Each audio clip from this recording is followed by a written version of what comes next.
The road curved like a hooked finger through the pine woods, the late evening sky bruised purple with the last light of day. I remember the way the trees closed in around my little sedan, their branches dragging shadows across the windshield like skeletal fingers. It was the sort of road you only used if you knew it, narrow and cracked, tucked between forgotten farmland and unmapped forest. I was driving home from my sister's place in Dunlow, a town most people can't even find on a map anymore. I knew I should have left earlier, but she kept talking about her new baby, and time got away from me. The air had grown heavy, thick with humidity after a long spring storm. Even with the windows up, I could smell the wet earth, sweet and sour like rotted leaves. My headlights flicked on automatically as twilight deepened. That's when I saw her. She was standing just past a bend, near where the road swerved around an overgrown ditch. Her car, an old silver Pontiac, was pulled onto the grass shoulder, hazard lights blinking weakly. She stood with one arm raised, waving with an urgency that made my stomach knot. Her clothes were soaked, clinging to her in the humid night, and her hair lay flat against her pale face. She looked out of place, like she'd stepped out of another time. Long denim skirt, canvas jacket, and boots spattered with mud. Something about her didn't sit right, but I slowed anyway. I remember her smile as I rolled down the window. Tight, thin, unsure. "You okay?" I asked. She nodded too quickly. "Car died. No signal. Been out here a while?" There was a tremor beneath her voice, the kind that makes you feel like you're doing something decent just by stopping. I glanced at the empty road behind me, then at the dense woods ahead. Nothing but pine and dark and the low drone of insects. "You want to use my phone?" I offered, holding it out. "No service for miles," she said.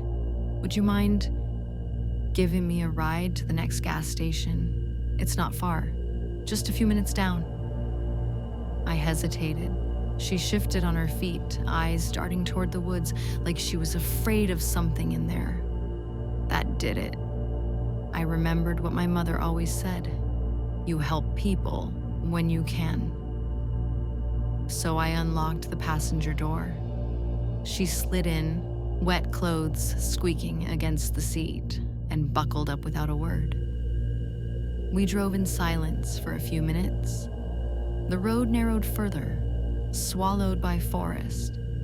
The stereo crackled with static, so I turned it off. All I could hear then was the rhythmic swish of the wipers and the tires slapping occasional rain puddles. I glanced at her. She was looking straight ahead now, lips pressed into a line, hands folded in her lap. "You said there's a station up ahead?" I asked, trying to break the silence. A pause. "Yeah, just past the old mill." That was odd. I'd driven this road plenty. The old sawmill was abandoned, boarded up since before I was born. I'd never seen a station anywhere near it, but I didn't say anything. After another minute, she spoke again. "You ever been in these woods at night?" I shook my head. "Can't say I have." She turned to me then, her face a little too close, her eyes catching mine. "They don't sound the same as during the day." I smiled awkwardly, trying to keep things light. "Woods don't make me nervous. It's people you gotta watch out for." She didn't laugh, just turned back to the windshield. That's when I noticed we'd passed the mill. A blackened shell now, its roof collapsed inward. We were deep into the forest, and still no sign of a gas station or lights, just trees and shadows. I slowed the car. "Are you sure there's one up here?" She leaned forward suddenly and pointed. "Turn here." There was a narrow track, barely visible between the trees, lined with deep ruts and broken branches. Definitely not a road for casual drivers. That's not a real road. It is. It's just old. Her voice was firm now, almost impatient. You said you'd help? Her tone put me on edge. I should have said no. I should have turned around. But instead, I eased the car onto the trail, tires crunching over wet leaves and stones. We drove in deeper.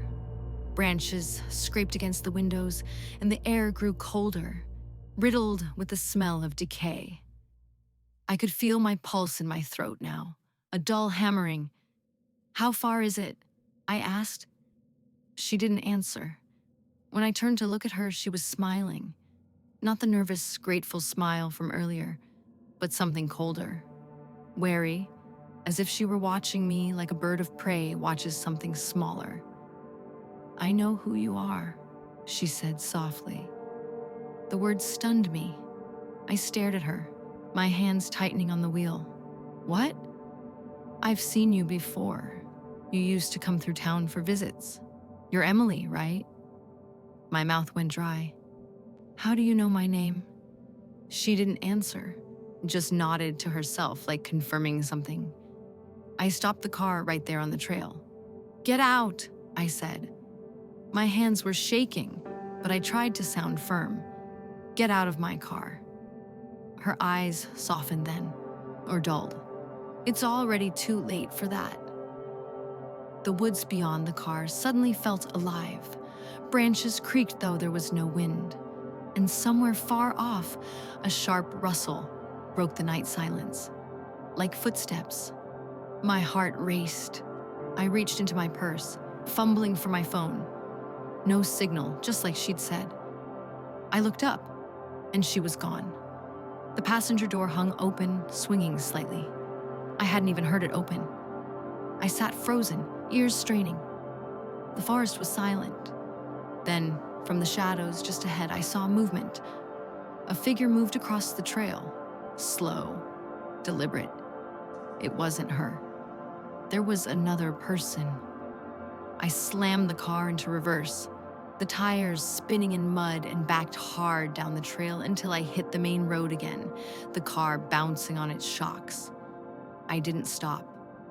I didn't care about the woman or the gas station or anything else. I drove all the way back to Dunlow, shaking so hard I could barely hold the wheel. The police weren't much help. They said the story didn't make sense. Said I must have misremembered the location. There were no tire tracks, no broken branches where I said I turned off.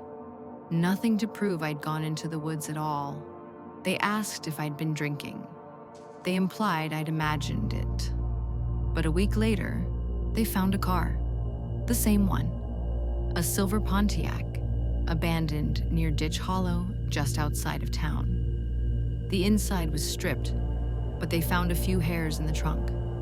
Animal hairs, they said, from multiple species. They ruled it out as unrelated. Then the stories started surfacing. A hiker gone missing, last seen near the edge of the woods. A local girl who never made it home from work.